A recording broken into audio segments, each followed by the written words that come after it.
मैंने जो वर्ल्ड 1979 में 43 साल पहले जो हमारी टीम सेमी खेली थी, तब के हीरों से बात की थी। प्रकाश पादुकोण, प्रदीप गंदे, पार्थो गांगुली, फिर आपका संजय शर्मा।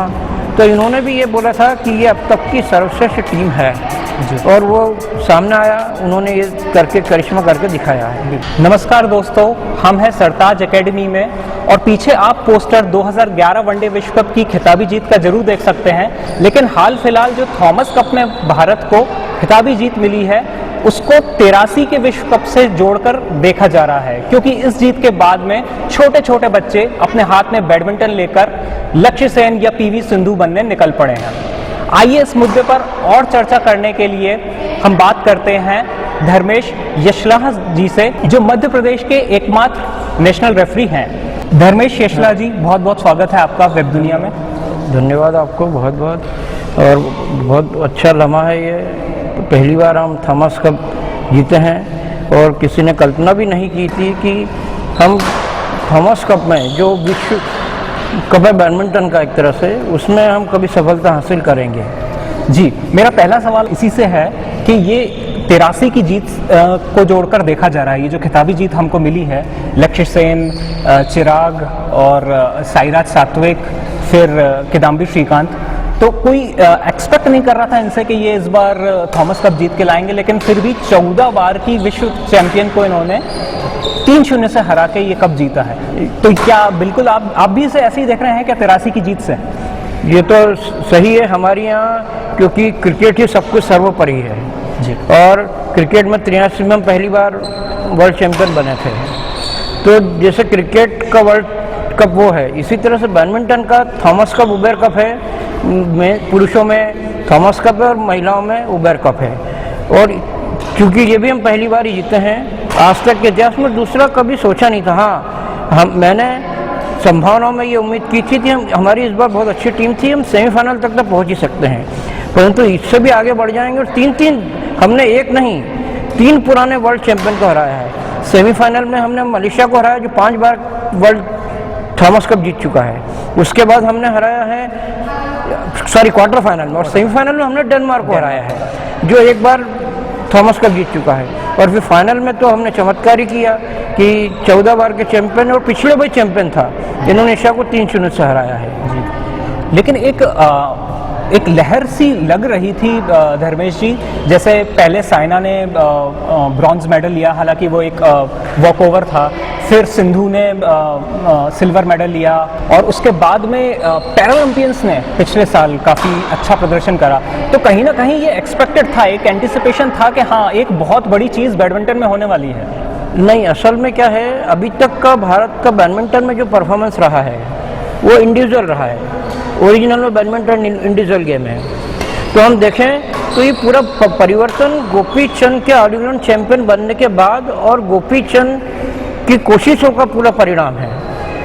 प्रकाश पादुकोण पहले बना, उसके बाद गोपी चंद, और इन दोनों ने जो अपनी एकेडमियों के माध्यम से खिलाड़ियों को बढ़ावा दिया, उससे बहुत ज़्यादा फर्क पड़ा। गोपी चंद के ऑल इंग्लैंड चैंपियन बनने के बाद तो भारत में एक तरह से बहुत क्रांति आ गई थी, और उसके बाद साइना नेहवाल और पीवी सिंधु ने पूरा उसको बहुत आगे बढ़ाया सफलता को, क्योंकि वो जिस लेवल पर पहुँचे हैं कोई सोच नहीं सकता था कि बैडमिंटन में हम उस लेवल पर पहुँचेंगे।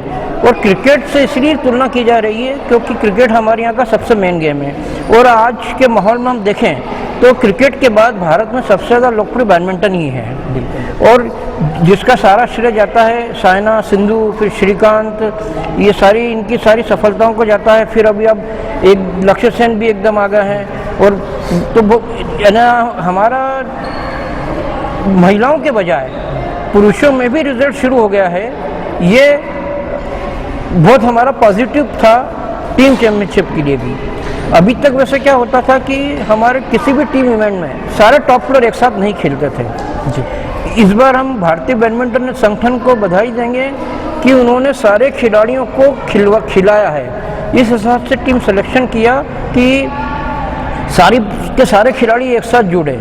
ये ना हमें सिंगल्स में तो बेटर थे ही, डबल्स में सात्विक साईराज रेड्डी और चिराग शेट्टी के रूप में बहुत अच्छी पेयर हमें मिली है।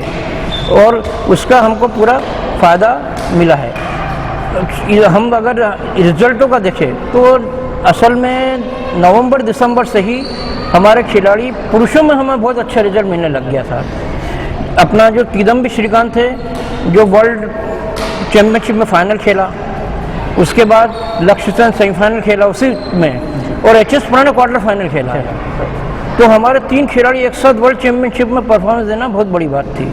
उसके बाद बारी आई ऑल इंग्लैंड की मार्च में, उसमें भी लक्ष्य सेन ने चमत्कार किया और वो फाइनल खेला। बहुत बड़ी बात थी क्योंकि सिर्फ 3 प्लेयर इसके पहले, 3 प्लेयर बस वो तो हार गए, नहीं तो इतिहास तो वहाँ भी रचा जा सकता। प्रकाश पादुकोण और गोपीचंद, इसके अलावा कोई भी फाइनल नहीं खेला था। और महिलाओं में सिर्फ हमारे जो ये क्या बोलते हैं साइना नेहवाल फाइनल खेली, इसके अलावा कोई भी फाइनल खेला ही नहीं था।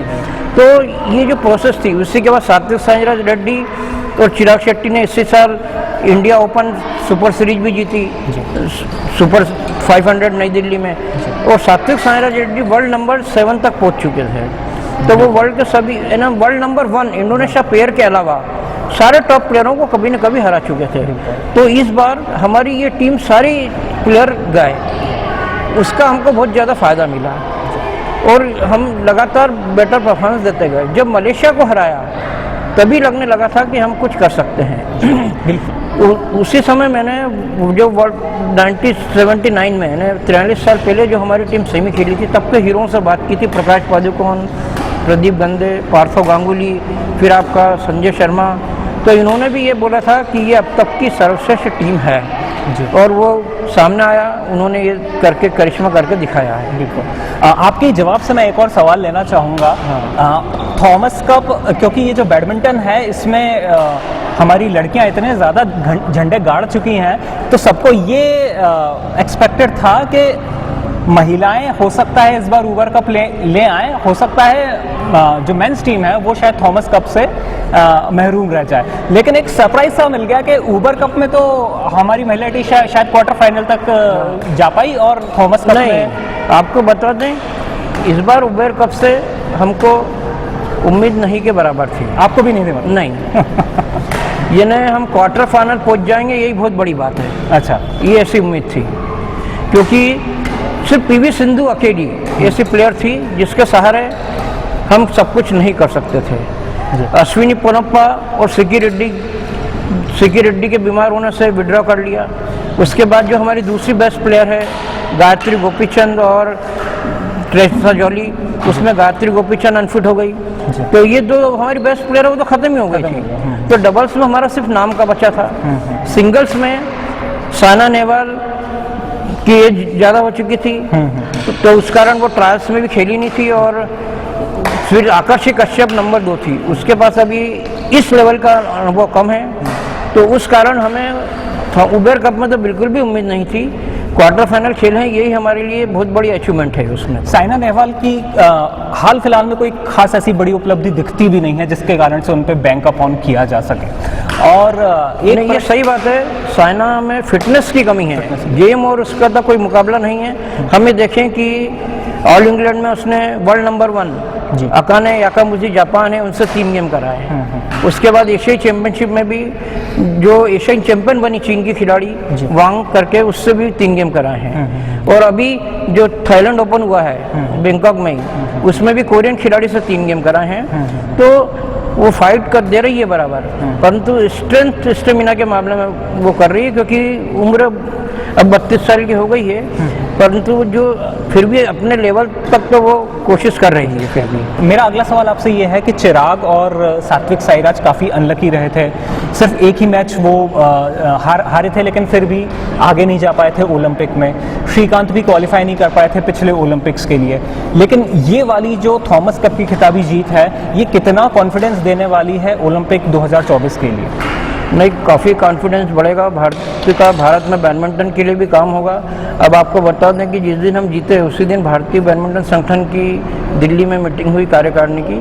उसमें इन्होंने निर्णय लिया है कि हम पूरे इंडिया में कोचेस को मूवमेंट करने के लिए 30 कोच के लिए उन्होंने मंगाए हैं आवेदन कि पूरे भारत में उनको हर जगह भेजेंगे ताकि पूरे इंडिया का ग्रोथ हो। दूसरा, एक नया अच्छा प्रोसेस किया है। पहले अंडर 10 का इवेंट होते थे ऑल इंडिया लेवल पे, वो बाद में बंद हो गए और सिर्फ 13 ही होने लगा। अब जो इस समय बॉडी ने निर्णय लिया है कि अंडर 11 का भी अब नेशनल हुआ करेगा, तो उससे निश्चित बहुत ज़्यादा फायदा मिलेगा। और ओलंपिक के लिए तो हमारी तैयारी है ही हमेशा। सिंधु उसी टारगेट के लेके तैयारी कर रही है, लक्ष्य सेन भी ओलंपिक के लिए तैयारी कर रहा है, अब भी श्रीकांत भी अच्छा परफॉर्मेंस दे रहे हैं, और केंद्र सरकार भी उसके लिए लगातार वो कर रही है। अभी टॉप स्पिन भी स्कीम है। इसके अलावा लगभग 25 करोड़ रुपए साल केंद्र सरकार बैडमिंटन में टूर्नामेंटों के लिए भी खर्च कर रही है, क्योंकि ये प्रायोरिटी गेमों में है और निश्चित उसका फ़ायदा मिल ही रहा है, सबके सामने है जो सारी उपलब्धियां मिल रही है। इसको और एक्सटेंड करके मैं एक और प्रश्न पूछना चाहूँगा।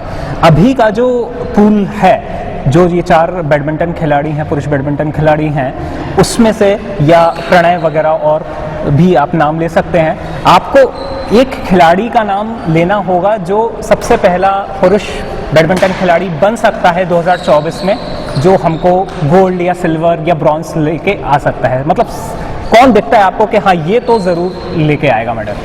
लक्ष्य सेन से काफ़ी उम्मीद है अभी, क्योंकि उसकी एज भी है, 20 साल का है और उन्होंने टारगेट भी वो रखा है, और बहुत कुछ ड्रॉ पे निर्भर करता है हमारा बैडमिंटन में कि किससे किसका मैच हो रहा है, क्या है परिस्थितियाँ उस समय क्या है, वो सब पे निर्भर करता है। तो सिंधु पहले रजत जीती थी, परंतु इस बार रहा कि इस ओलंपिक में वो कांस्य पदक ही ले पाई। तो ये तो ड्रॉ पे भी बहुत कुछ निर्भर करता है कि उस समय क्या परिस्थिति रहती है, ड्रॉ कैसा रहता है। जी, आज हम प्रणय जैसे हमारे लिए इतना मजबूत रहा है, तो वो इसीलिए रहा कि हमारा वो 3rd सिंगल मजबूत था और उसने अपने सारे मैच जीते हैं। लक्ष्य अपने मैच शुरू में हारा था, तो इसका मतलब ये नहीं कि लक्ष्य उसने कोशिश की 3 गेमों में हारा है, उसने भी पूरा जोर लगाया है। तो अभी हमारी देखा जाए तो पुरुष टीम भी बहुत बढ़िया हो गई है। अभी हमारा नया खिलाड़ी प्रियांशु राजावत उभर कर सामने आ रहा है, जो हमारे धार का ही है और इंदौर का जन्म खिलाड़ी है वो। उसके अलावा किरण जॉर्ज भी है, तो काफ़ी अच्छे प्लेयर भी धीरे धीरे हमारे आ रहे हैं, और हमको उम्मीद है कि अगर यही सब माहौल चलता रहा और जो हम थॉमस को जीते हैं उसका फ़ायदा मिलेगा, निश्चित ओलंपिक में हमारे बैडमिंटन में मेडल बढ़ सकते हैं। चलिए, धन्यवाद धर्मेश जी हमसे बात करने के लिए। वेब दुनिया में हम चाहेंगे कि थॉमस कप की यह जीत रुके नहीं और ओलंपिक में भी यह खिलाड़ी मेडल लेकर आए। इसी के साथ हम अलविदा चाहेंगे।